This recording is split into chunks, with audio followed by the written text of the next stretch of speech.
Assalamualaikum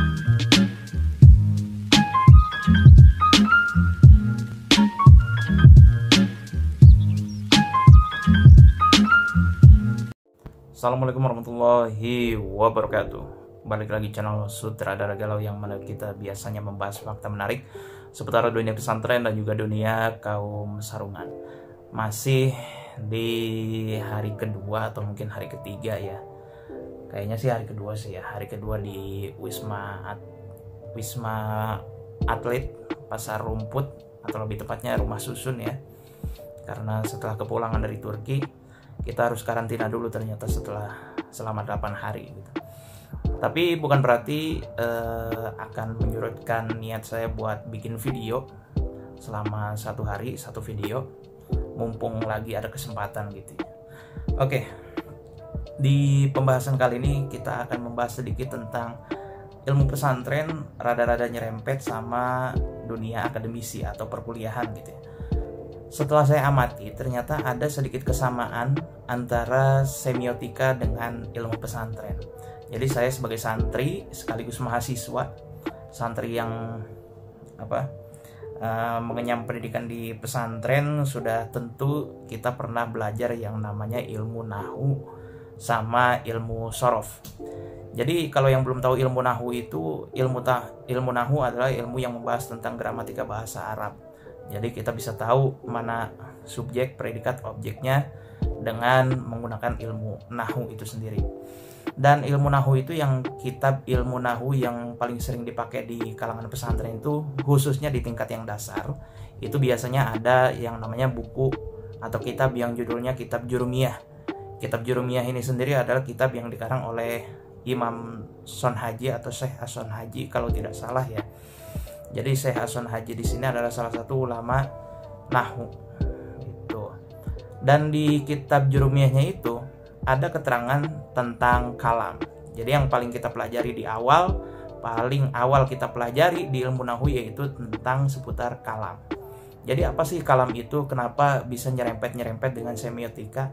Kita ulas dulu definisi kalam. Jadi kalau di ilmu nahwu atau di kitab Jurumiyah sendiri, kalam itu adalah al-lafdhu al-murakkabu al-mufidu bil wad'i, yaitu suatu lafaz yang tersusun memberikan faedah serta adanya unsur kesengajaan. Nah, karena kita membahas semiotika dan ilmu pesantren, jadi saya akan menguraikan apa yang saya pahami dari semiotika. Jadi semiotika itu apa sih? Kita buka catatan dulu ya. Jadi semiotika itu sendiri adalah ilmu yang mempelajari tentang tanda, dan adapun semiotika sendiri berasal dari kata semeion, yang mana semeion itu artinya adalah tanda. Semeion itu sendiri berasal dari bahasa Yunani ya. Dan tanda-tanda tersebut menyampaikan suatu informasi yang bersifat komunikatif, yang mana ia mampu menggantikan sesuatu yang lain yang dapat dipikirkan atau dibayangkan. Nah, kalau di ilmu nahwu sendiri, salah satu ulama yang mempopulerkan istilah kalam itu mungkin bisa kita sebut adalah Imam Son Haji sendiri ya, Syekh Hasan Haji sendiri. Dia yang mempopulerkan istilah kalam. Sedangkan kalau di semiotika, istilah semiotika ini dipopulerkan oleh seseorang yang bernama Hippocrates kalau tidak salah ya, Hippocrates. Jadi Hippocrates ini adalah salah satu ahli medis asal barat yang dia itu pandai dalam melihat gejala-gejala suatu penyakit gitu. Karena gejala penyakit itu kan juga bisa disebut sebagai tanda gitu. Jadi Hippocrates adalah salah satu orang yang mempopulerkan istilah semiotika itu sendiri. Terus hubungannya apa antara semiotika dengan kalam atau ilmu nahwu itu sendiri, atau secara umumnya kita sebut ilmu pesantren ya, karena ilmu nahwu itu sendiri rata-rata dipelajari di pesantren. Jadi kalau Imam Son Haji mendeskripsikan kalam sebagaimana yang telah diuraikan, maka ada beberapa ulama lain juga yang kemudian menambahkan atau mengurai definisi dari tiap-tiap bagian kalam itu sendiri. Nah, sama ulama-ulama lain itu ditambahin kalam itu kan menurut Syekh Hasan Haji seperti yang sudah diuraikan tadi. Nah, kemudian oleh ulama-ulama lain itu ditambahkan. Jadi definisi kalam itu kan lafaz, al-lafzu, al-murakabu, al-mufidu, bil wadi. Nah, sama ulama lain itu ditambahin lagi. Jadi definisi al-lafzu itu apa sih?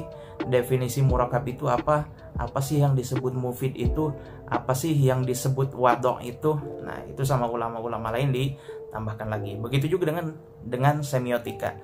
Di ilmu semiotika sendiri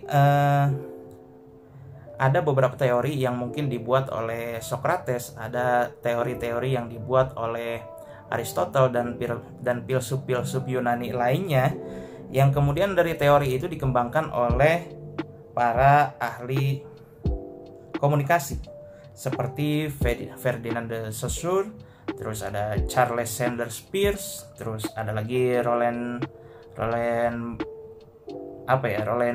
Beder kayaknya, yang digadang sebagai tokoh dalam semiotika. Jadi orang-orang yang tadi saya sebutkan itu adalah tokoh-tokoh dalam ilmu semiotika sendiri. Nah, contohnya gini. Apa sih kesamaan antara ilmu nahu dengan ilmu semiotika? Jadi kita ambil contoh tentang lampu merah di sini. Lampu merah itu kan kita lihat sebagai tanda. Merah itu artinya tanda mobil itu harus berhenti. Itu berarti termasuk bagian dari semiotika. Tapi hal ini juga pernah disinggung di beberapa bahsul masail seputar ilmu nahu. Jadi di situ ada yang nanya apakah lampu merah itu termasuk dengan kalam? Karena yang disebut kalam itu adalah intinya memberikan faedah. Nah, jadi dari lampu merah di sini kan lampu merah itu sebagai tanda yang komunikatif. Artinya tanda yang menyuruh para pengemudi di jalanan untuk berhenti, seperti itu. Itulah beberapa kesamaan antara ilmu semiotika dengan ilmu nahu.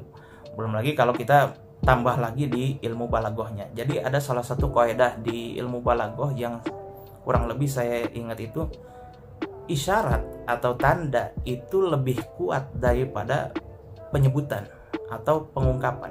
Contohnya begini, andai kata saya sebagai guru, terus saya menunjuk murid yang paling depan, namanya Memet.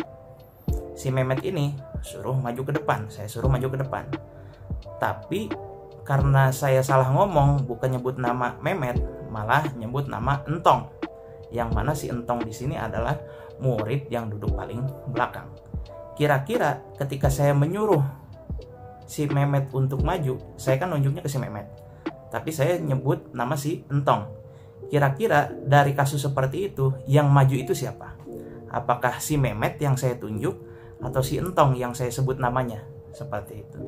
Jadi kalau di ilmu kaidah atau di kaidah balaghah seperti itu tadi, karena isyarat itu lebih kuat daripada penyebutan atau tanda itu lebih kuat hukumnya daripada penyebutan, yang pasti dari kasus itu jawabannya adalah si Memet yang maju ke depan, sekalipun saya menyebut nama si Entong, seperti itu.